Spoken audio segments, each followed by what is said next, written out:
This story comes to us from KXAN.com.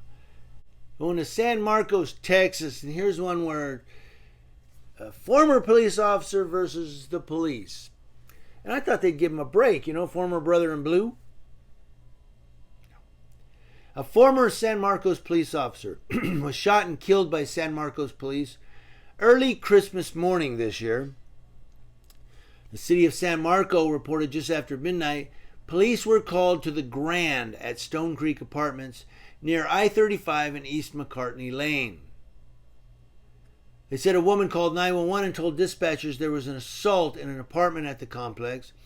They said the man allegedly responsible, later identified as Kyle Lobo, was drinking and had a gun.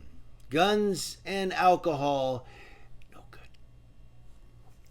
When police got there, they said Lobo had a kid in his arms. He handed the child to the female caller, then drew his gun, according to the city of San Marcos. Now, the police say that's when they shot Lobo.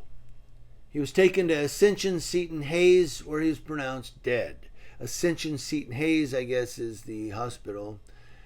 A neighbor, Ren Hellickson, said, "I heard what I thought were fireworks, a rapid succession of many, many sounds." Gloria Montoya, who lives in the building, also said she saw the incident. Montoya said there was an ambulance and stuff coming and other paramedics, so at that point I went out. As soon as I turned my hallway corner, I saw caution tape. Unthinkable. It was just sad. KXAN has previously reported that Lobo resigned from the Marcos Police Department earlier this year amid family violence charges, and the city confirmed it's the same guy. According to arrest warrants, Lobo's wife told officers he had assaulted her 5 or 6 times since the start of this year, 2022, including times when he allegedly assaulted the woman's 11-year-old son. This guy had Now, again, this guy just resigned this year. Here's a guy that was a cop, and when he gets home, he's, allegedly he's beating the wife and the kid. So think about what he does when he arrests people. These law enforcement officers in our country that have a badge and a certification, they have the right to kick your ass and write in the report what they want you to know or think what happened.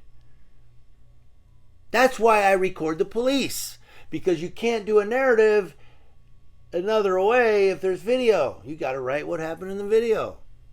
That's why the San Bernardino County Sheriff's Department, when I was arrested, my video ended up in the deleted box. That's why. We can write what we want now. There's no video. Well, wrong. I found it in the deleted items box. There is video. You instigated and escalated a situation, and when I responded, you said, well, we're going to arrest you then, because you're not playing along. I'll put that video in the description box below if you want to watch it again. Yeah, that video should be seen 100 times. The Texas Rangers are investigating the fatal shooting. The officers involved will be put on administrative leave, as is the city policy. So the Texas Rangers are involving it, I guess because the police shot a former cop, right? I don't know, but the officers are on administrative leave. That happens. That's because they got to investigate the use of deadly force. But he had already resigned, so he wasn't a cop anymore, right? So this isn't cop-on-cop violence, right? You decide. Go ahead, decide.